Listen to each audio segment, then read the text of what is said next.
All right, everybody, and welcome to episode 14, which is actually episode 1 of the Outcasts on our new network here, Sports Mockery, which is pretty exciting. That's amazing. Yeah, we had made the move over to Sports Mockery. Told you all we were going to come back. We're back from outer space, and we made it, man. Oh yeah, yeah. This is a great opportunity.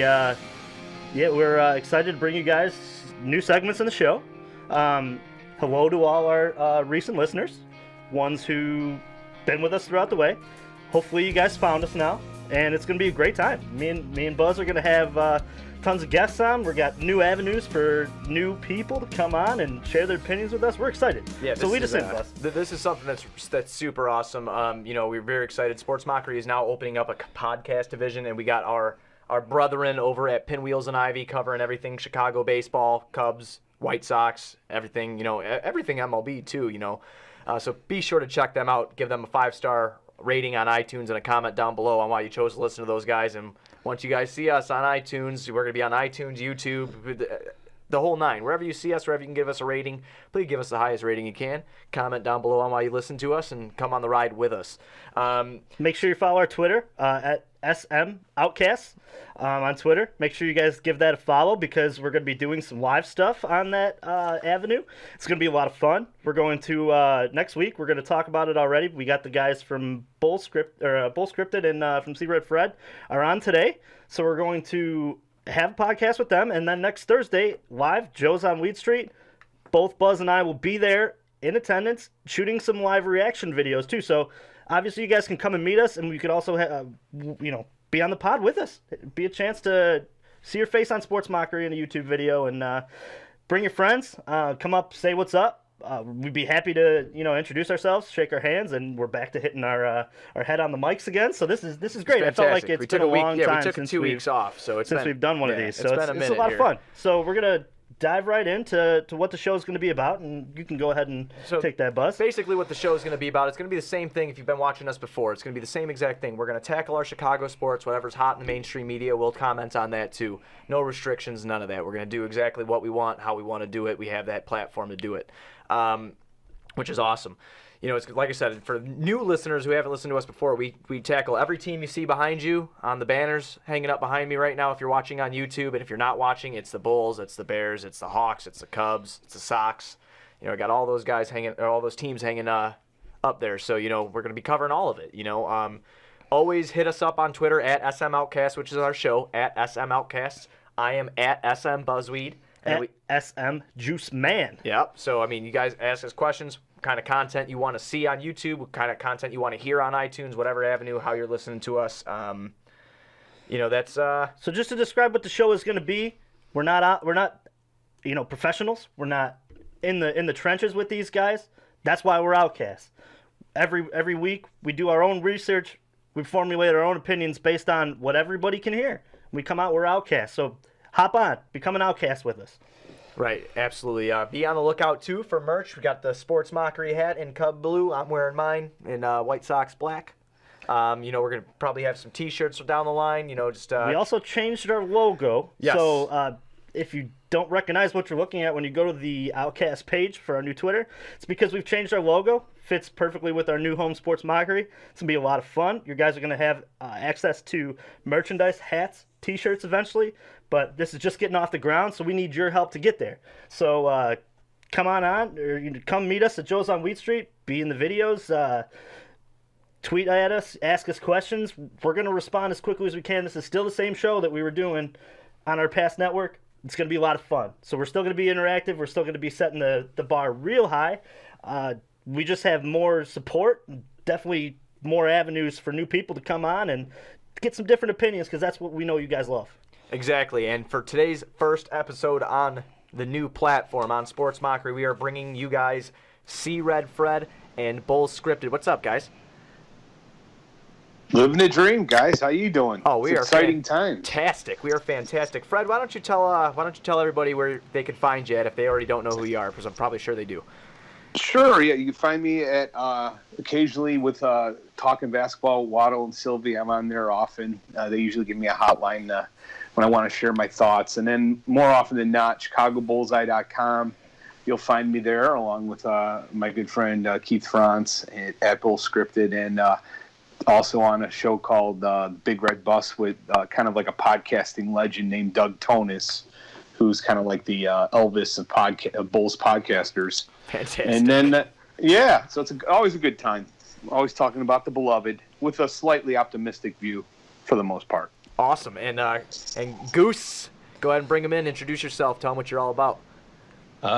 Keith Franz, as Fred said, I'm at Bull Scripted on Twitter. I just came out with my own site, bullscripted.com, mainly just my blog posts. As of late, probably my own solo pod coming out in the near future. Other than that, excited for the draft, ready to rock. I'm going to get guest spots on that, right? Yeah, man. Oh, yeah. All right. Fantastic. It's solo with guests. I don't plan on talking to myself forever.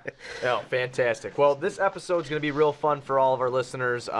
This is a full podcast. Usually we hit every sports team, but today, just considering what this next week is going to bring, the anticipation, 7 days we are away from the NBA draft, 7 days we are away from, being up at Joe's on Weed Street with Goose, with our boy Bull Scripted. We're going to be up there hanging out, waiting to see who they pick.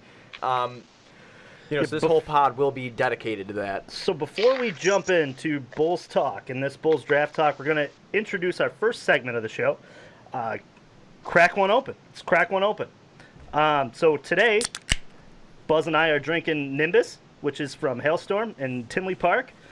It's a Northeast-style session IPA. Very good. Tastes like a watermelon. It's very good. Made with Amarillo, Cascade, Centennial, and Mosaic hops.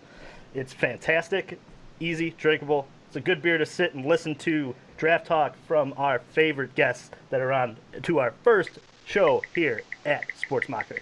So leading right into this, guys, what do you think about the Michael Porter Jr. news dropping today that he was having that hip problem? I mean, we can lead in with Fred first, and we'll go right to Keith, and then we'll come over to we'll do a round table type thing. We'll go with Fred, Keith, myself, and Juice. Yeah. So Fred, what do you think about Michael Porter Jr.'s issues today?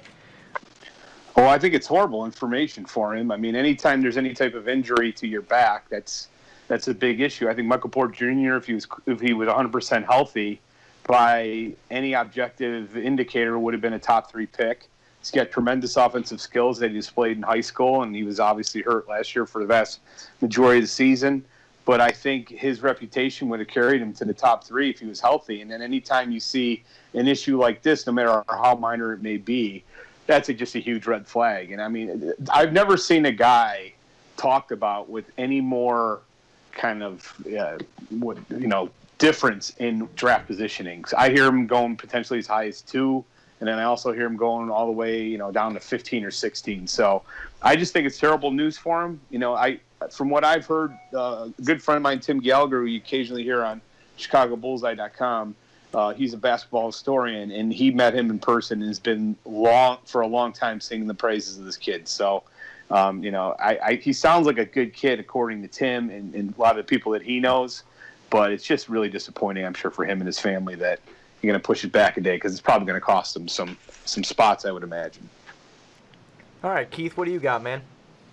I think it might be more trickery. I think the timing is too convenient of this reoccurrence. Obviously, the concern is that the hip spasms he's having are related to the herniated discs. The hip was the original indicator that there was something wrong in college last year. But with all the rumors, all the reports of the Bulls and all that stuff, I just think it's too convenient that a day or two before all these other lottery teams are coming out to get their second, not private workout, but a somewhat private workout, that he happens to have a flare-up. And now they're probably all thinking like Fred is, oh no, we don't want to take this kid. Major red flag. And if I were to set up a smoke screen as his agent to push him someplace without looking too suspicious, I'd probably go the same route. Yeah, see, that's what I was thinking, too. I just think this is just super convenient. Like all of a sudden he's getting ready to work out for these other teams. He had the good workout for the Bulls, they said. He was doing great with that. And then all of a sudden his hip flares up. I feel like there's been a lot of smoke screens this draft, and I feel like the Bulls, with the reports coming out that Dunn's not working out good enough for them, and with his off-season workouts, and then the Trey Young talk that they're really looking at Trey Young, they throw a smoke screen, and then the kid that's been linked to the Bulls this whole time throws a smoke screen. Also, I just think that that's a marriage that is going to happen. I think it's gonna happen. Hold on a second. So why would he do that? What would be the reason for that? Because he wants to go to Chicago? I do think that. I do think that's the reason. Yeah. So there's a different slot there. You think he's actually going to cost himself money to go to Chicago because he doesn't want to go to Sacramento? I don't understand that. I don't buy it either. I just think what's the reason? Why would he want to go to Dallas? Because Dallas so sucks, awful Fred. Yeah, I'm just gonna be honest. In case with you didn't notice, haven't we? Recently we haven't actually been tearing it up lately. Well, I'm just being devil's advocate there. I think there's a bright future for us, and that's exactly what this whole conversation is for. This is what makes this fun. I totally get what you're saying because I thought the same thing you did too. I was like, why would he want to cost himself money? It doesn't make sense. But being in Chicago, he's gonna have a million endorsement opportunities if he plays well, which I'm sure he will. He's going to get endorsement opportunities right off the bat because of how highly touted this kid is after playing only 2 games in his collegiate career. Well, 3 technically with the scrimmage that he played, in the beginning of the year for Mizzou. But honestly, I think it's all smokescreens. I think he's a Midwest kid. He's a homer. He went to high school at Nathan Hale, but he came back home to go to Mizzou. He loves Chicago. I mean, his family's linked here.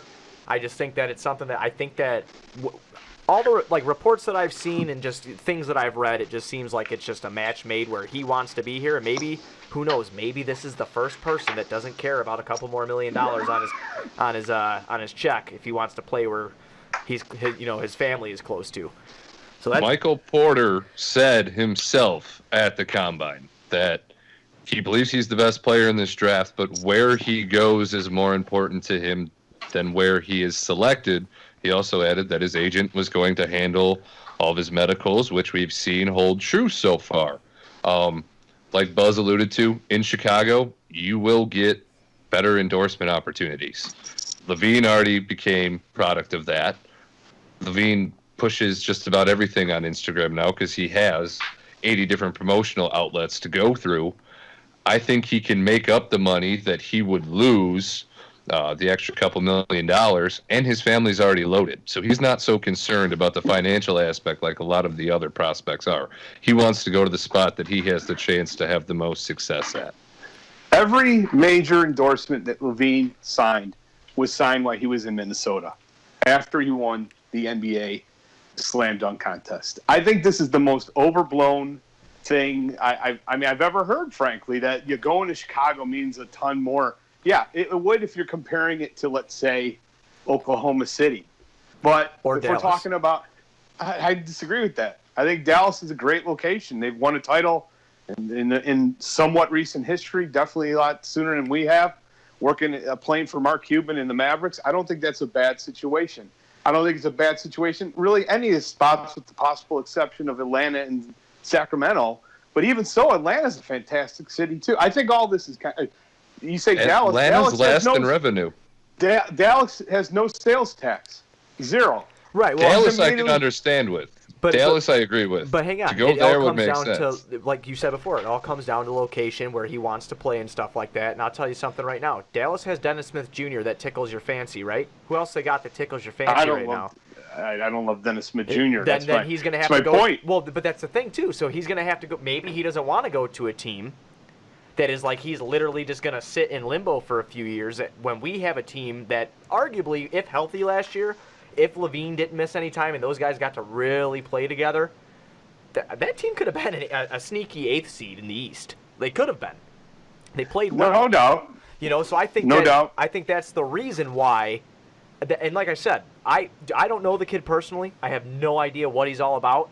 But everything that I see of him is that it looks like he wants to be in Chicago. And that's the way I kind of look at it with the way that the NBA revenue is coming in as well. The cap, when his next contract is up, who knows what that dollar amount can end up being. He gets paid there. If he's already set when it comes to Chicago with endorsements, sponsorships, things like that, then he's able to obviously bet on himself. And it sounds like this kid is willing to bet on himself. He said he's the best player in the draft. I like Porter at 7 because I think the Bulls are in a great position to draft based on potential, and I potentially think that he's the top pick in the draft. I just don't know if he's going to be there at 7. Even with all this injury background, it's going to be tough to dictate where he's going to be. The difference between 2 and 7, 2 is a $6 million slot, 7 is 3.6. That's a massive difference. And I understand, he's probably wealthy and everything, money doesn't matter. I don't believe that for a second. I really don't. I think he seriously has injury problems. And anytime you had a back, we know people have had back injuries. I've never met a person who's gone under the knife with a back injury who's ever been the same, who's ever just totally avoided that issue. People have muscular back issues all the time. Everybody has that. You're going under a knife, it's a massive red flag. And I think this is a huge disappointment for him. So maybe this is all a big one scam to get him to the Bulls. If I were the Bulls, I wouldn't even, after this, I would seriously consider not drafting him. Right. It's a major problem for me. I could totally see that. And like I said, I'm not one of those guys that are a Michael Porter Jr. homer where I'm like, oh my God, if we don't draft him, the world's over. I just think it's weird how all these, I just feel like a lot of smoke screens have come out within the last week, not only from the Bulls organization, but now from Porter. I just kind of, conspiracy theories are fun, I think it's a horrible reflection. Let's just assume what you're saying is true. Let's assume this is a big plan by him and his agent to get to Chicago. I think it's a horrible reflection on him. I mean, why? You really just going to just completely pass on the challenge or opportunity anywhere else? I mean, Chicago's a great city, no doubt about it, but I don't know. It just seems like to me it's kind of ridiculous that you'd be not embracing the challenge anywhere else. Yeah, I could see that. Like I said, I could see it. I think that kid wants to be here. Whether or not that's the case, I don't know. But how everything looks, being at Oak Street Beach, being, always, I don't know if you follow him on his Snapchat, but that kid's always at the Hilton. Have you noticed that? I can't even get a room at the Hilton, man. It's like, damn, man. He's always at the Hilton. I don't know. I just think it's a very weird situation, and I'm very curious to see, how this whole draft plays out in a week. But transitioning on over, with our opinions on the Michael Porter thing, and since we're talking about smoke screens, what do you guys think about the Trey Young talk at 7? Did you say Trey Young? I personally think the Trey Young talk is smokescreen. I don't see the fit. I don't see the need. Yes, he's a great playmaker. He's a great shot maker. He also led college in turnovers. He was a high usage player. Our biggest problems last year were we didn't have enough usage to go around and we sucked on defense. Trey is not going to help us with any of those problems. So unless the Bulls have a feeling beyond all that he's going to be able to replace Chris Dunn and Zach LaVine as a top number 1 option on this team, I don't see how that pick holds any justification. Yeah, I agree with that. I think the Bulls are one of the few teams where he could actually thrive and actually play halfway decent in. It's because of Chris Dunn's defense. He can guard anybody from a 1 to a 3. He has that versatility, and you could kind of play him as a 2 on offense, almost kind of like how the Bulls played with Heinrich and Gordon, where Heinrich would always play the tougher, backcourt assignment on the other end. So I think it could work potentially, but he's nowhere near my top. I would be appalled if they took him at 7. He's a fantastic shooter. He's a great passer, but he's far too small to play and become a real superstar in the NBA. I just don't see it happening. All the Curry talk is insanity to me because Curry's a legit 6'3". He's an underrated athlete. He's got, fantastic quickness and just highly skilled. Trey Young is definitely, I think, a lot closer to Jimmer Fredette than he is to Steph Curry. I think he's better than that. He's going to be somewhere on the spectrum. I don't agree that he's going to be a bust. I don't see that. But if they take him, I'll be nauseated and disgusted. Okay, so but he is high. He is higher than another player that I'm sure we'll disagree on. Oh, God. God, don't tease it. It just keeps building. It does. The gauntlet just keeps building. I feel the fire. We can feel the hate through the phone. Oh, God. What's his name, Fred? I got no hate. We'll tease it. We'll get to it later in the show. We don't want to ruin it for everybody. Oh, man. Oh, my eyes are wandering. Jeez. Yeah, the Trey Young thing at 7, Fred, I actually have not heard that comparison before with the Jimmer Fredette thing. I really like that. I like how, because if you remember when he was at BYU, he was so flashy. Jimmer with his shooting, with his handles and everything like that. I do give, like you said, you do give Trey Young probably a better chance on being the better NBA player there, which I completely agree with that too. I just don't, at 7, I think it would be a damn tragedy for the Bulls if we did this. And I say we because I'm invested into the team. Obviously, I'm not a part of the organization, but Not yet. Not yet. I will be one day, I promise. That's when Kirk Heinrich becomes the greatest coach of all time, just like he was the greatest player of all time. Oh my God! Yeah, Fred, we got one of those guys. Here we go. Don't even start. Oh my Captain Lord! Kirk fanatic over here. Absolutely, all day. But I do think that that Trey will be a good NBA player. I can't see it at 7, and I just don't see the fit. I mean, think about everything that we read last year. Everything that they were impressed by Chris Dunn's work ethic. They were impressed, by the hit and how we watched. We literally watched with our own eyes last year with more playing time. Chris Dunn progress each and every game. Did he have some turnover issues? Yeah, he did. Did he eat the floor with his face? Yeah, he did. But that kid was good, man. And I'm not ready to give up on him over. They're upset at his like he said again. That's where I tie it into the Porter stuff. I think it's a smokescreen, but I could be the work ethic stuff that Cowley put in an article about Dunn is a bunch of baloney.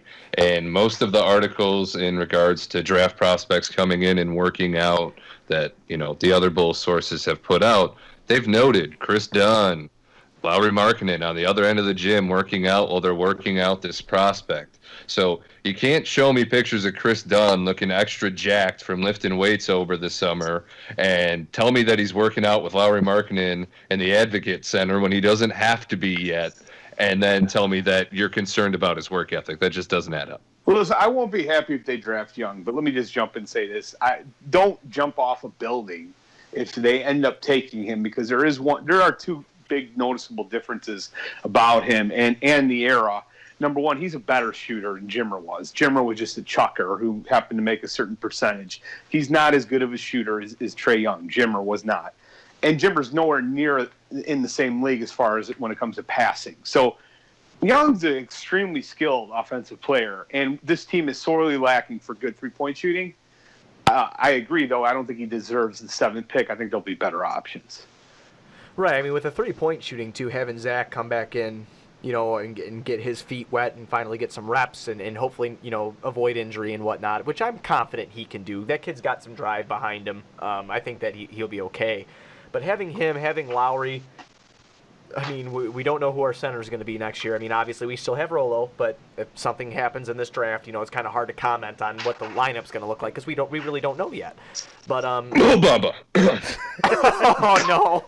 Oh, I can't wait. See, I'm just going to sit back with my chair, and I'm just going to drink my beer while these two just go at it, because it's going to be great. Well, I mean, you guys probably heard the news, right? Today, the Moe Bamba team put it out. He hit 161 out of 100 three-point corner shots today.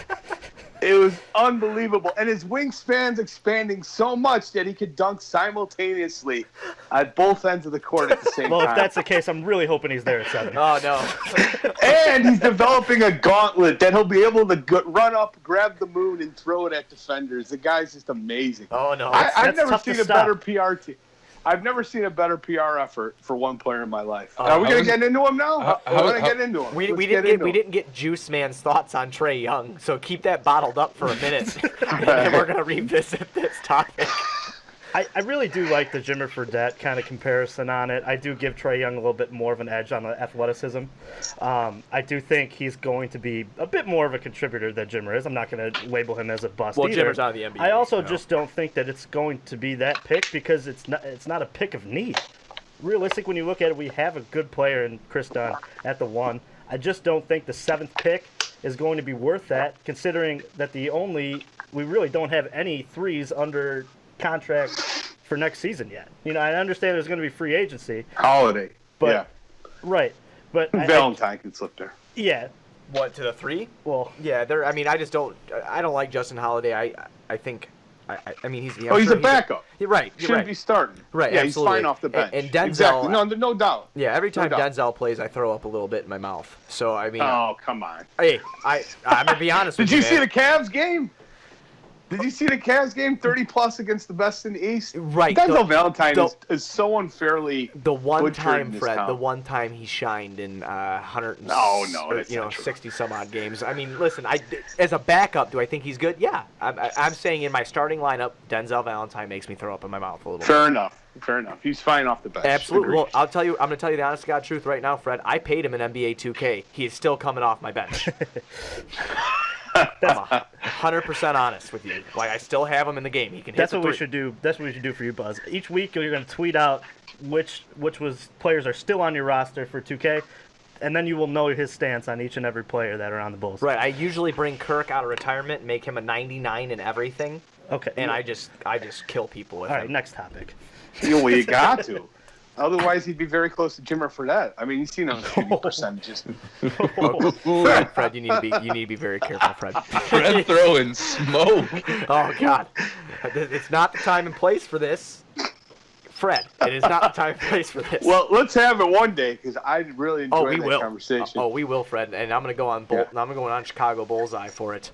So who's ready for the gauntlet? Oh yeah. So who's ready for the gauntlet? At 7, and I do have this written down professionally, not just to start up an argument, but I mean, obviously, if you guys follow along, our fans and our listeners, if you follow along with Bull Scripted and C-Red Fred, you guys know that they have friendly debates over Essentially every player. Really, when you look almost. at, Yeah, almost. I follow both of you guys. It's been really fun to get your guys' opinion on both and to watch you guys kind of go back and forth. So I thought this was going to be a great segment for the show here, bringing you guys both on, and you guys getting the floor to kind of go at your Moe Bamba talk. Right? Why? So why just the? I don't know what the right word is for it. Disdain, The I guess. hostility? Yeah, the hostility, disdain for Moe Bamba, Fred. I mean, and I'm just gonna give you my opinion on him real quick, if that's okay. I like that. Yeah. I like that he has like an 8-foot wingspan. The kid's hitting threes. I think that he has the drive to be better, which is cool. Like to see that somebody I want to be good. And stuff like that. Working on different aspects of his game. Working from shooting with Kevin Garnett to working with Joel Embiid's coach. Like I mean. There's a lot of things that intrigue me about him. Plus, I think he could be that defensive anchor right behind Lowry. I know he's skinny right now, but he'll put on weight. He's young, So I mean, what your opinion? I know we were getting into it a little earlier, but what is why do you not want Moe Bamba at 7? Do you think that's too high just in general, or do you just not want him on the Bulls? Period. See, this would be the perfect time to just plug in The Office. It's happening. Remember when Michael Scott is running out? It's happening. It's happening, and he's hiding behind. So here we go. I spilled. Well, I mean, simply put, there's no doubt the kid's very articulate, super nice guy, fantastic kid. I think that's part of the problem is that I think people have been sold by him and his PR team of all these videos since the season ended on, well, look how much better this kid's getting. Look all the improvement. Look all the work he's doing. Look all the coaches he's working with. He's going to get better. He's going to get better. I go by what I see. I saw a player in the West Virginia game. That was the biggest travesty I've ever seen from a player who's talked about going in the top 7. I've never seen a game that bad. The kid has, to me, 0 legitimate offensive skills. You're not concerned in this era of basketball that the kid played 30 NCAA college basketball games. His high in assists was 2. He averaged almost 30 points per game. He had 17 games with 0 assists. He can't pass. He's terrible at passing. 1. 2, he shot 68% from the free throw line, 28% from 3, and I'm giving him a rounding up on that. I don't understand why people think just because he's working with Coach Hanlon that suddenly this kid's going to be a respectable or average NBA shooter, because on YouTube he hit 9 in a row. I shoot around with Doug Tonis. I shoot around on Doug Tonis, and I shoot around with a lot of friends, and I watched the pregame ones where Ben Wallace hit 10 threes in a row. That doesn't translate in an empty gym. When the lights are on and the players are running around, that doesn't translate. So I hope he gets better at shooting, and I'm just going by what I've seen, and I'll say it again. I've never seen a player talked about being drafted this high with less offensive skills. What does he do well? handles the ball better than I expected. Definitely a better dribbler. But doesn't mean anything. 7 feet tall. I mean, I'm just appalled. He's got 0 game in the post, and there's no doubt about it. Defensively, he's 225 pounds. If you're a center and you're being drafted and you're playing in the East, you better play with Joel Embiid, who's 255. And everybody's like, well, he'll get stronger. No one gains 30 pounds of muscle after the age of 20 and just without losing major amounts of athleticism or ability to move laterally. It doesn't happen. It's insanity. Everybody talks about, well, what about Gobert? Gobert was drafted at 238. He's 250 now. 12 pounds is about the max you can expect. He's not even in the same class. He's too weak to guard. And I saw him, I thought defensively, I don't care what he sprints in an empty gym. He doesn't have great lateral quickness. I don't care how long his wingspan is. Do you know another guy who had pretty long wingspan? Hasheem Thabeet. Everybody talks about, wow. The number 2 pick in the draft. I remember that. Number 2 pick in the draft. Everybody talks about, wow, look at this kid's numbers. He averaged 3.7 blocks. Well, Hasheem Thabeet as a freshman averaged 3.8. The one stat that never translates is blocks. I don't care how many blocks he has. As a big man in today's modern NBA, you better bring more than just guarding the rim. Paul Gasol's fantastic at that. If that's what you want, sign Paul Gasol because he's good at guarding the rim. You got to be able to guard out in the perimeter. You've got to be able to move laterally. And I just see a kid like Wendell Carter Jr., who I think is 1,000 times more skilled, and he's a year younger. Like, what are we talking about? This is so Fred. Let me get this right. At 22. Let me get this right. The 260-pound 19-year-old is going to move better on the perimeter than the 230-pound big man with a 8-foot wingspan. Have you watched the games? Hold on. Yes, I've watched plenty of the games. Do you think he has greater lateral quickness than Carter? Like, I want to see the video. I think his presence and not being able to get past his spread-out condor wingspan and his foot speed is greater than Wendell Carter's on the perimeter. And I have another question for you. Why are you willing to pay somebody, Clint Capella, who's never shot a jump shot in his life, probably has even less assists, shoots worse from the free throw line? Why are you willing to pay this guy a big deal in restricted free agency, lock him up at $18 to $20 million for 4 years, but you're not okay drafting Moe Bamba, who is the bigger version of Capella, weighs more than Capella when he was drafted, is taller than Capella when he was drafted, has a better wingspan than Capella, and has better offensive potential. So why does that make sense? Yes, he does. Based on what? What potential? Hold on. Potential gets you nothing. Capella's done it in the league. He's performed in the NBA. In the fourth season. In the fourth season. In the Big 12. I don't understand what the difference. You mean to tell me you would rather have right now Capella than Bamba? That's what you're telling me. Listen, this draft pick, I don't care how much that's cash. That's cap space that you're giving to Capella. You know how important this draft pick is? You're getting a player, the most important, arguably, asset is getting a draft pick this high under a rookie contract for 5 years. It's far more important. And he complements your best player, Lauri Markkanen, way better than Mikal Bridges, who's 22 years old, shot 29% from 3 in his first year, averaged 11.3 points per game in his college career. You cannot find, oh my God, you cannot find guys that go 29, 38, 42. That rarely happens. That's what Mikal Bridges did. They find guys who were set that they couldn't even play at the college level because they were too weak and gangly and had to redshirt and only They won a title. They won a title. They were the best college basketball team in the country. Well, don't you join that team? Right, and I do think Mikal is a good player. I just think that it's a little high at 7 for him because I think he was a good system player. No, if he was 19, this wouldn't even be an argument.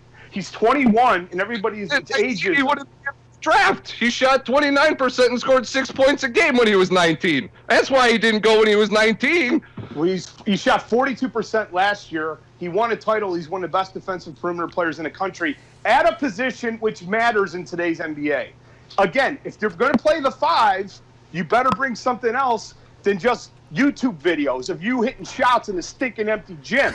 So that doesn't deserve a 7 pick. We're not drafting the center to pass. We're drafting the rim protector to protect Lauri Markkanen's weakest We flaws. don't need a rim protector in today's NBA when you better have a big man that can pick and roll on the outside. Made playoffs with Donovan Mitchell and Rudy Gobert in the West. How did Gobert do against Golden State?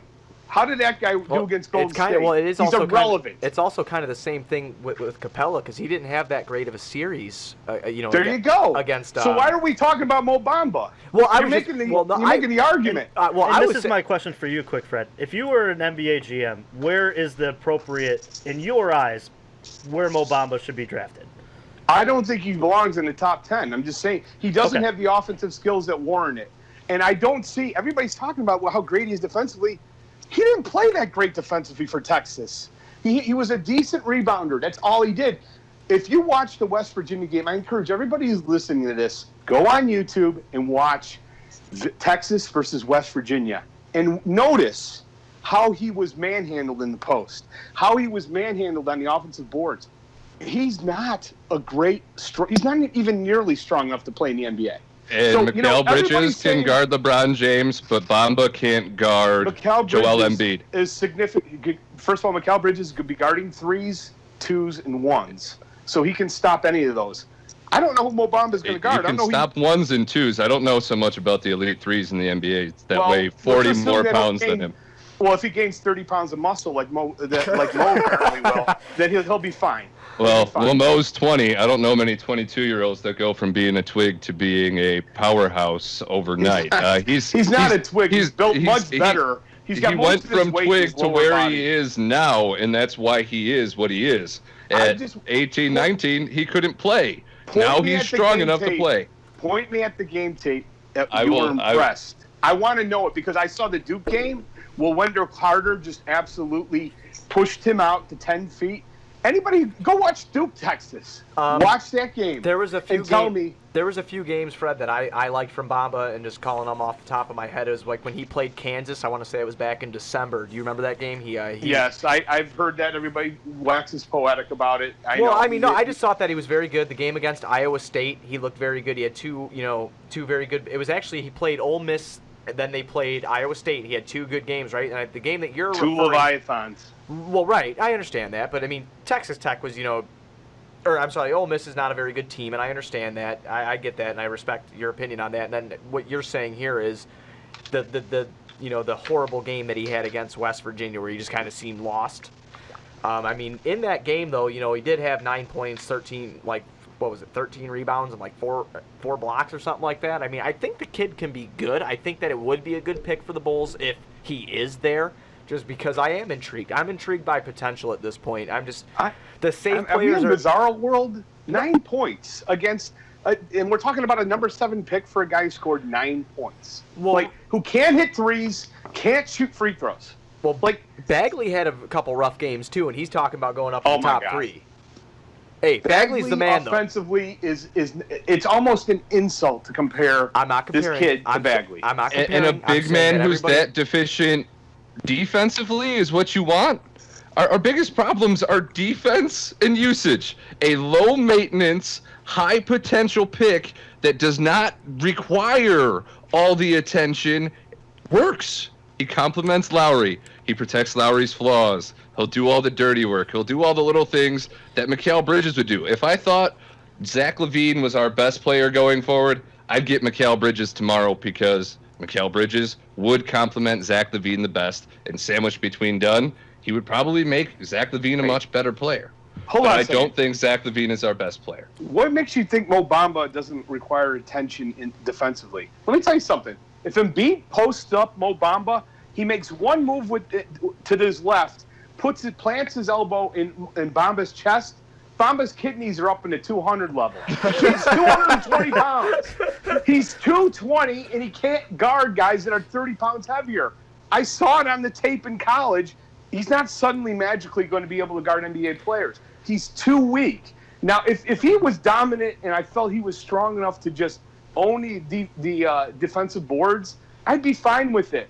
That's why I like Carter, because there is value in that. Absolutely. Oh, I also and like he's Carter so too, tall though. and I'm not so a Carter long. hater by any means necessary. I do like Wendell Carter Jr. I think Wendell Carter is so much more skilled offensively. He's such an underrated passer. I've seen so many passes from that kid. He's got a and I think midi, that's too. it's a very underrated skill, and he's going to develop a three-point shot. I don't believe Bamba can develop it. I know he's hitting them in the empty gym. I don't think he's going to be as good of a shooter as Carter is. He's not. Carter shot 78% from the free throw line. So he's already better, and he's younger, Carter, than Bamba. So, I mean, we've kind of hit this, beat a dead horse with this. I'm just saying, I think there's massive. You're just saying you're going to throw up on draft night if the Bulls. Well, it sounds like he's a perfect pick for the Kings or Atlanta. Those are dumb franchises that will draft him and be important. But I've heard, you know what? I've seen it. I'm definitely older than you guys. I remember it goes all the way back to Sam Bowie, Greg Oden, Sheem Tabit, Kwame Brown, all these guys that just tested big guys. It's Kwame. It's Kwame. It's Kwame Brown. Kwame Brown, all these guys that tested. Oh, look at the height. Look at the athletic ability. Look at what this kid has. Then never develops into what? That's happened. I think the only one that ever said that was MJ, though. I remember when they took Kwame Brown number 1. I was young. What was that? That was the 2002 draft, right? 2001. I don't even remember. No, I think it was remember 2002 because 01 had Chandler and Eddie Curry in them in it. No, I think it was the Jason Williams draft. 2002 then. That's what I thought. It was 2002. No. Jason Williams was Yao Ming's draft. Yao Ming was drafted 1 and Williams was 2. Yeah. But I don't know. Regardless, I've seen guys like this before that showed nothing in college really on the offensive end. It just seems you got to have those skills in the NBA to really warrant a top pick. Again, if he was like Capella and drafted at 25 or 23 or 22, I'd be fine with it. But there's better alternatives here. Yeah, just to go back onto that, Kwame was 2001. We looked it up. So, just to go ahead. Sorry to cut you off there. No, it's fine. I mean, listen, I hope I'm wrong. If the Bulls get him, I'm gonna throw up all over myself. I'll be disgusted, but I'll suck it up because I was wrong in marketing. I mean, but marketing, I will admit, I was at Doug's party, and I said, "What skill he shoots? He shoots the three." Everybody said that. That's a translatable skill. Today's NBA, what's so important? Threes. Being able to shoot the three. Right, absolutely. What skill translates that this guy has that you have to have? Rim protection? He doesn't. That's what I'm going to hear? Yeah, that's what you're going to hear. You're drafting a center to play defense. Right. College blocks doesn't translate. It doesn't. I think that he can be effective. I think that if he was there at 7, I wouldn't be upset with the pick because I do think that the kid has enough drive. And if we fall flat on our face, we fall flat on our face. You know what I mean? But I just don't. Nobody would be sad with it but me. Everybody just loves this kid. I don't. I said, I have my pick that I kind of want at 7. And what's that? Well, if Porter is not there, so hypothetically, Fred, say that Porter and Bamba are gone, right? I kind of want a Kevin Knox, man. I like Knox. I like Mikal Bridges too. I wouldn't be upset with really either of them, but Kevin Knox is he's very intriguing. Athletic, man. He could shoot the ball. His off-season workout tapes. Just another guy who's committed. It's a very strong draft. So in fairness to Keith, he's been talking about Knox forever, and I've definitely spent time on him recently, and he's definitely. I mean, I far prefer him to Moe Bamba. He's clearly got skills that will translate to the NBA. He clearly does, and I see similarities with him and Ingram, who I think is going to develop into a really nice player for the Lakers. So I like him. So I've at least got you to cave on Knox. You're still throwing up at Bamba. I was never against Knox. It was just I was never against Knox, and I was never against Bamba until I watched 20 of his college games, and I'm like, what are people? Are you kidding me? This guy has zero offensive skills, and I don't know. Knox can bring it, but in order, let me just say this: I still prefer Knox is great because you drop him at the 3, and suddenly we got a team. There's a huge hole there at the 3, but I prefer both Bridges to him. I think both of them are going to be better pros. But Knox is younger, so he might have a higher ceiling, but he didn't play better than Mikal Bridges. How did, as an 18-year-old freshman, Fred, Knox did something that Mikal Bridges has yet to do at 21 years old. Knox led a prominent school to the tournament, to the Sweet 16. They did not have a supporting cast around him. They did not have spacing. The second best shooter on their team was Wenyan Gabriel, who only started 7 games. Shai Gilgeous-Alexander was the only other player that really stepped up for that team. What Kevin Knox has done is 18. Mikal has never been able to do his whole entire career. Well, I can't help it was a second option in was Villanova. on a team that won 2 NCAA titles. Fred, It's that has nothing to talented do team. with it. It had super a ton to do talented with team. Bridges. What do you think? He's going to throw about his contribution? He was the best defensive player on that team. He stopped everyone. Until last year, he didn't average over 10 points a game. Are you going to compare Knox defensively? Let's just stop for a second here. If we're going to talk about how great Moe Bamba is defensively, you're going to tell me that Knox is better, and even in the same league as Bridges was last year? No, Bridges but as an all-around offensive player like you have hyped anybody but Bamba because of, I take Knox in the upside, in the size, and the overall potential at 18 years old over somebody who's going to be 22 before the season starts and wasn't even able to do what Knox did at 18. I love how you throw these ages. He's 19 now, right? He's 18. Knox is going to be when the season starts, so I guess he'll still be 3 years younger. So My he's bad, Fred. No. He's 2 years. Well, you're right, 22. Yeah, 22 and 19. That's 3. Let's be clear. Mikal Bridges is 21 now. He'll be 22 when the season starts. But he also shot 42% from 3. So maybe Knox improves to the same level that Bridges did. I hope he does. Very few players do. To his credit, I think that's a great indicator of success. Well, Look at the way I think that Jimmy Kevin Butler Knox can play small ball 4 too, which is very. That's another reason why I like him. The kid stands at 6'9", So I mean, I like him, but I don't he's think he's 6'9", and he's already got 10 pounds on Mikal at 18. What's his wingspan? 7 foot. And he's got a 9 foot Cross the stand. board like Bamba. Does he play the whole court? Why are we yelling? Because Mikal didn't weigh at the combine, bro. We all know it. We all know it's 7'2" wingspan. Everybody knows he's got. Step on the scale without a weight vest on because they're afraid he's going to blow away in the wind. Mikal had a 7'2" wingspan as a 19-year-old. It didn't shrink. God damn it, made me It cough. didn't shrink. Oh, jeez. All right, well, we're gonna translate. Yeah, we're gonna translate here. we're gonna take that. That was fantastic. 20 minutes of gold. And if we are all not rich by the end of this podcast, I don't know how anybody else has a better podcast. There were times where I was yelling. I don't know what we're yelling about in the Michael Scott voice. It was something else, man.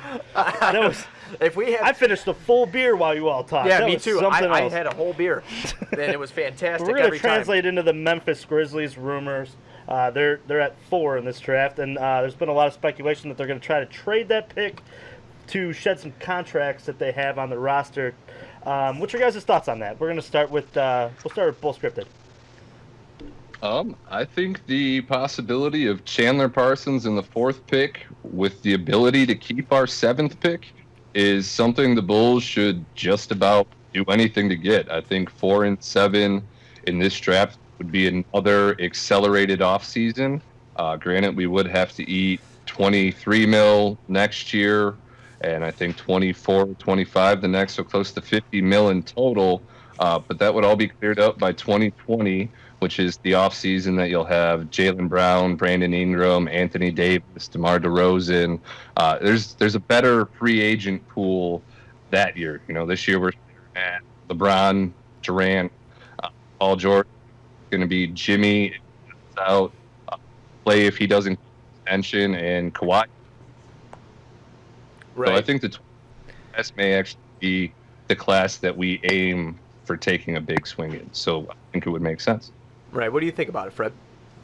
Well, I don't believe that Memphis would be dumb enough to send us the 4th pick without us having to send them number 7. I have a hard time believing that's true or remotely true. I think if they did, we had to take Chandler Parsons. I agree 100%. I just don't see it happening. I thought it was the weirdest Sam Amico news article I saw. I don't believe and he it. referenced that Spencer Dinwiddie, the Nets' 29th pick in future picks, are currently what's being talked about with Memphis for Parsons in 4th. I'm sorry, can you repeat I think that? it sounds stupid. Spencer Dinwiddie, 29th in future picks are what is being talked about. That was what was referenced at the bottom of Sam Amico's article in regards to the Grizzlies shopping Parsons in the 4th is a package deal. Wow. Well, That if is- they're dumb enough to do that, we should be able to beat that with 22 and No, take your 22. pick. 22, Portis, Rolo is the cap filler, and even if you have to throw a future protected first in there to take Do it. 2 giant swings in this draft, I think that's something that the Bulls, if true, definitely need to Yeah, pursue. I mean, you guys and are in get the on- same boat here as I am. That can't be real. That's I agree. Trust me, I think it sounds extremely stupid, but when you think about it a little bit, with Marcus Saul and Mike Conley, they probably can't get rid of all 3 of these contracts. They don't want to go into poverty. They're already going to be in hell if they don't get rid of Parsons. They're close to at the cap as is before adding their draft pick or any free agents. They're kind of in a horrible situation, and as is a lot of people, teams rather, in the league with no cap. And the Bulls do have cap going forward. They did plan very strategically there. besides the $8 million to Cam Felicio. Yeah, that's a different story. Yeah, no shit. Yeah, but and then one more thing, for draft talk here. At 22, if we don't give it to Memphis, who do you guys like at 22? Like, who's is it like is it gonna be a type thing where you're like, okay, it depends on who they take at 7, who I'm gonna actually like at 22, or you have your heart hold on set a on second. somebody down there? Let's talk before we go to that. I want to Okay. just hear what Keith's opinion is. Let's assume we do that deal, and Memphis does have a lobotomy, and they agree to it, and we're at 4. Like, who would you ideally like at 4? Oh, that's tough. I don't know. With that is very tough with the MPJ rumors going around. I mean, I guess you hope Jaren Jackson's there at 4. There you go. Yeah, I would Jack say Jack JJJ. He's number 1 by it's not even close to me. I think And in he fact, fits Moe Ball very well. I have him ahead of Luka Doncic. Wow. I have him ahead of Luka Doncic. Oh, really? For the Bulls team, I could understand that because Luka, where I do think he is a good enough prospect to justify transcending fit on a team, I do think keeping Levine, not kicking Levine to the side for Doncic, and adding Jackson is a better equation than just adding Doncic and removing Levine. Okay, yeah. Yeah, absolutely. I mean, just Doncic, I have major concerns about what does he do best. I've watched a lot of his tape, and he's clearly got great court vision.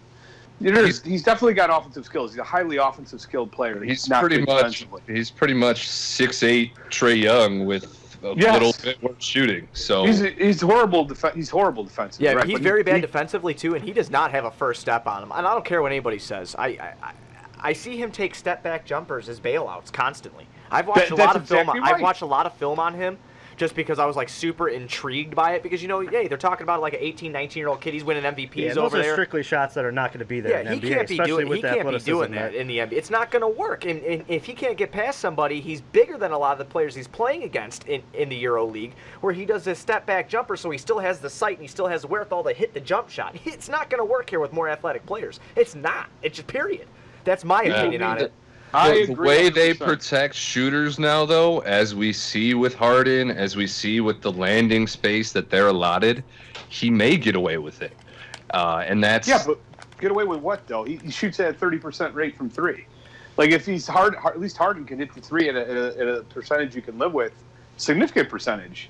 well, Sometimes. as you'd allude to with Wendell Carter Jr. and his free throw percentage indicating he'll be a good future 3-point shooter.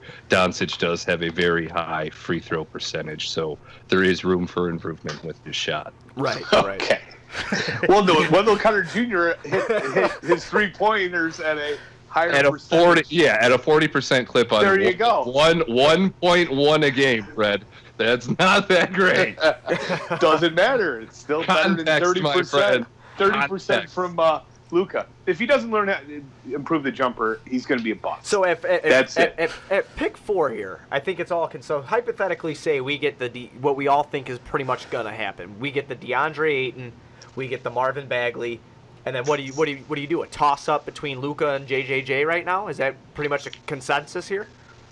There's rumors that the Hawks like Trey Young enough to go after him too. I Oh, think oh that's, my Oh, God! please. trust me, I think Please. it's dumb, but they are the last team in attendance in revenue. They need a prospect that they can sell to a fan base to get tickets in there before the NBA goes, all right, we're moving your franchise to Seattle. Right, like And marketing him as the that's next great. Steph Curry. Yeah, that's it. You sell the fans on that hope. You see how everybody reacts on Twitter. Oh, yeah, absolutely. Everybody seems to compare him to Curry, and if you tell them that he's not Curry, they have a little tantrum, and it's just I don't get it. And then you have to block him. Are you talking about? Are you talking about my burner account? Like, That's I just man I don't know, but I'll tell you something right now. Hypothetically, say that trade does go with the fourth pick, and we have to eat Chandler Parsons' contract, and we can get Jaren Jackson Jr. to play next to Lowry Markkanen. Sign me up. I don't know about you guys, Absolutely. but sign me up. I don't even care who we get at 7 then. I mean, like, literally, I'll be fine if it's anyone. Even if it's Trey Young. If we walk away from this draft with Jaren Jackson Jr. and Trey Young, we should be absolutely thrilled. yeah, it's a hell of a draft.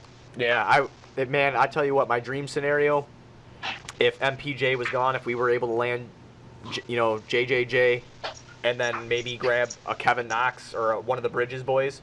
Oh man, what a fun young athletic starting lineup.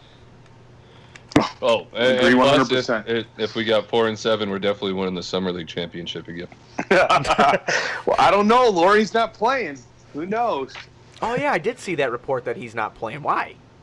Because he's too good. Are you Well, kidding me? and he's playing in FIBA again. So Oh, okay, okay. that makes sense. Oh, that's yeah. a mistake. yeah, he's the best finished player to come out of there. I agree, Fred. I think it's a horrible mistake. I think it's stupid. You have an injury that's non-related to Bulls activities, and that just would be the worst thing ever. So I disagree with it, but I also understand why he's doing it. He's the biggest basketball player to ever come out of Finland. He feels that he owes it to his country. Yeah, oh, I understand that. I get that.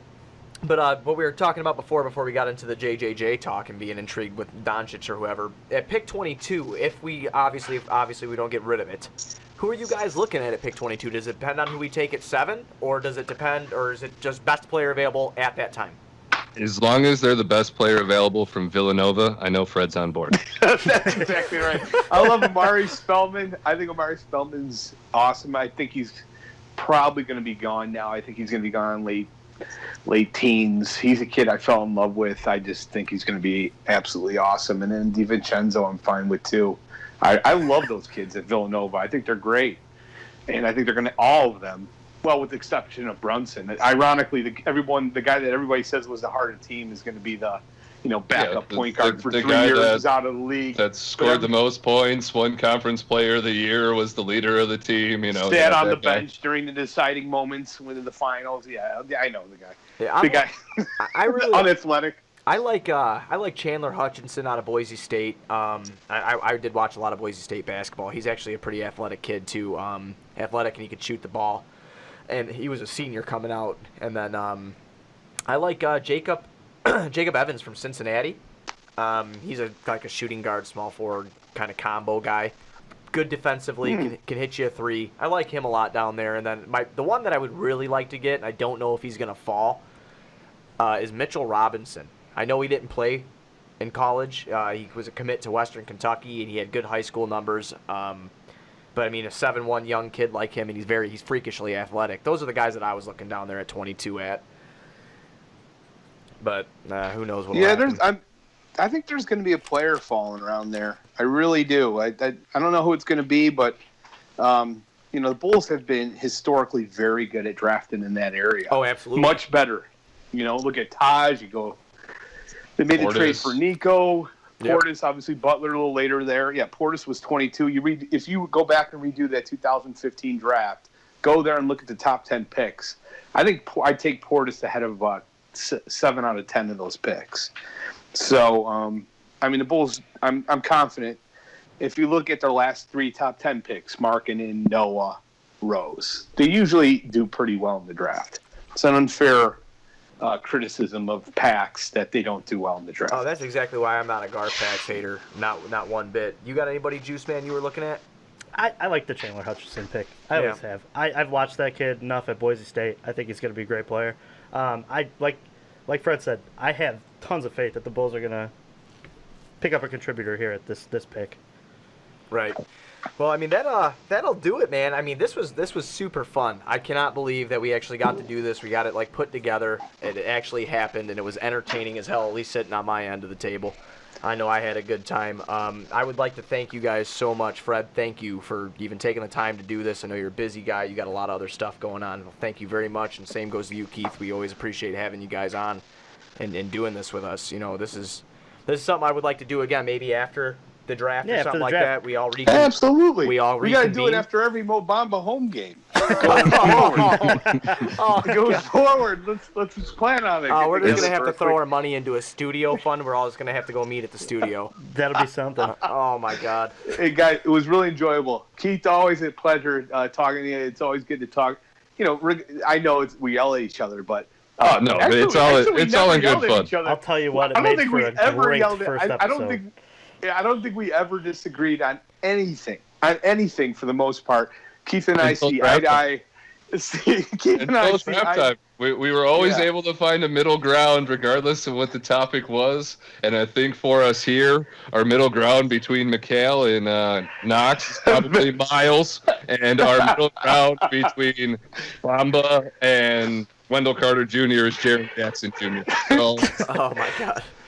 That's what we have to cling to. But no, yeah, it's been great, guys. Really enjoyed the show, and all the best to you, man. We got to have you on the Bullseye soon. Hey, anytime you want, Fred. I mean, both of us. Anytime you want, just you got our contact information. We'll shoot you our numbers or whatever. You know, we're pretty sure you're not a serial killer, so we'll all be good. You have our phone numbers and whatnot. And, we'll get together and we'll make that happen, man. You know, teamwork makes the dream work. But and again, Keith, I appreciate everything you did today, man. Coming on, and we will be seeing you next Thursday. Thursday, correct? Yeah, it's gonna be a lot of fun. Thursday. Joe's on Weed Street. I won't get to watch Fred throw up at Doug Tonus's party, but I'll get to watch one of you guys throw up at the bar. So well, maybe we could send somebody from Sports Mockery over there to record the puking when Moe Bamba becomes a Bull. Oh, I'm gonna puke no matter what. Probably it's gonna be Buzz, Juice, and Goose are gonna be on the loose. So I don't know. Oh, there we go. Oh man. All right, Keith. Well, we appreciate your time, man. I'll be talking to you this week, I'm sure. Have a good one, boys. All right, man. You too, man. Take care. So that was our guests at Bull Scripted, at CBE Fred. For our first episode, I think that we started that with a bang. Obviously the viewers didn't get a chance to hear a lot of our opinions because we're with, analysts like C-Red Fred and Bull Scripted. They have tons of knowledge, and they're not saying that we don't, but these guys write about the Bulls every single day. So make sure you guys go out there and find them on Twitter, find their articles, read their stuff. They're great. Obviously, we have an own Bulls writer here at Sports Mockery. Make sure you're reading his stuff as well. Yeah, don't be skipping out on my stuff. I'm better. But it's going to be really interesting for next week, Thursday. I feel like the Bulls have done probably all the work that they can to ensure that they're going to make the right pick here. And obviously, it's going to depend on where the cards lie as well. With the way the tank went this year, it didn't go as planned. They're not in the top 5. Obviously, we've talked about the fact that maybe they won too many games, but obviously it is a testament that the team was a lot better, and they're a lot closer than we really thought they were coming into the season. Right, it gives you a lot of hope. So if they could really hit, and we've talked some scenarios over this podcast based on, the Grizzlies maybe trading 4, and the Bulls obviously having the 7th pick, and maybe somebody's going to fall. Obviously, the Michael Porter Jr. stuff with the injury. We don't know if this is based on him wanting to play in Chicago, him dictating where he wants to be. But, hey, it's going to end up however it ends up, and the Bulls are going to have a choice at 7. And I have faith that Garpax and Collins and the whole Bulls organization is going to be able to do the diligence and they're going to have a pick of 2 players. And, hey, let's hope they get it right, because if they do, with the cap space that this young team has, and with the coach and the system that they're kind of going through right now, the Bulls could be an 8th seed next year if they take that next jump. If we see Laurie kind of really come out of his shell and take that next step, obviously we're going to see Zach back, hopefully in a Bulls uniform, and I truly think that's going to happen. But he also is going to need to take that next step. Obviously, same thing with Dunn. And these guys who come in, they need to be immediate contributors, and I think that's a possibility. I really, it's obviously pipe dreams as of now because we don't know who's going to be on the board at 7, and we don't know if this whole Memphis Grizzlies thing is true. Dude, I just think, like I said on the call, I think that's all. You know? I think that's crap. I don't think that's real. No, but still, if it's out there, there's some type of warrant to what's going on. Right, I can see that, but I don't think it's real. But I've been a believer. Fair. I've been a believer in the beginning, and I've wrote about it before. And you can check out my articles on sportsmockery.com. I wrote about it before. I honest to God, dude, I think that I'm going to be happy if we come away with a young lineup. If we keep 7 and 22, we address the small forward in the center position. Do it however you want, too. Yeah, flip it. I mean, I don't if care. You really think Take that best the bottom available anywhere you can that's do. the thing, too. If the Bulls really think that the bottom of the draft is packed with big men that they could plug and play, my goal in this draft is to complete this starting lineup in this draft. That is my goal for this draft. That's the thing too. Looking at their lineup as well, a lot of those guys are going to be on lower end contracts. Obviously, Zach's going to get a decent chunk of change, but going into it, the Bulls are going to have a lot of cap space to make improvements to their team, and you're hoping if you hit on these 2 picks, they're improving the bench, they're improving their depth, and once you improve their depth, as we saw in Golden State, that team has been to the finals for the last few years. They have depth. They always do. In the NBA, depth always kills. So we're hopefully that the Bulls will make the right pick, and we'll be able to bring some guys into here and maybe bring a star that really wants to be a part of it. Right. So if you guys are watching on YouTube, because we should be back there, if you're watching on YouTube, please like, comment, and subscribe on the Sports Mockery YouTube page. That felt really cool to say. Yeah, it's awesome. Yeah, it felt really cool to say. If you're listening on iTunes, Google Play, Stitcher, SoundCloud, whatever, drop a 5-star rating, a comment down below on why you chose to listen to us. That would be fantastic. You guys can now find us at Sports Mockery. Check out Pinwheels and Ivy, the Chicago baseball podcast here. Those guys kill it. Yeah, our brethren kill it over there talking Chicago baseball, and it's a really good listen. Zoe, Nuke, and Aldo, those guys know what they're doing, man. And Absolutely. they always put out great content too to read. So check those guys out.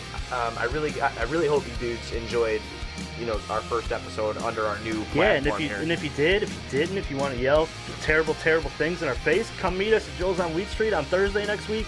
We will be there at 6 o'clock. That's the 21st, right? Yes, the 21st. So we will be there at 6 o'clock. We'll be out there with, I think, some of the Sports Mockery team.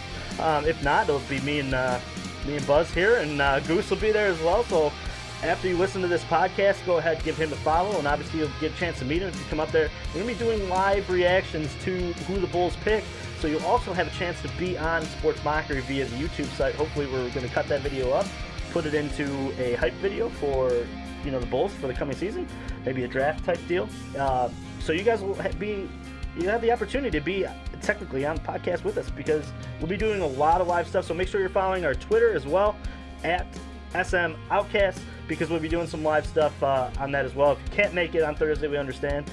So follow us. You'll see us live for reactions, things like that. And follow us for all your sports and literature needs. Obviously, with the podcast, too. Make sure you're watching. If you're watching on iTunes, make sure to give us a 5-star rating.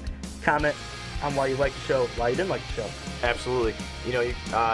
Being on this new platform is just super we're humbling excited. And super cool. Like I'm very, very excited for I've met we've met a lot of cool guys on this ride since we've kind of been doing talking and stuff like that. So and this was kind of the debut show. This is going to be put into whatever pilot episode this will be.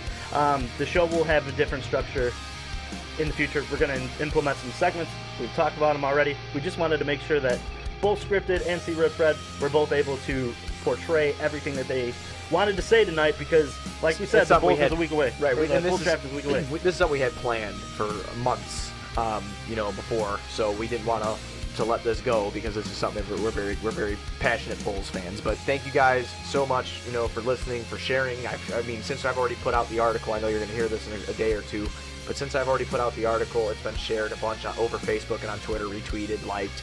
Thank you. Thank you.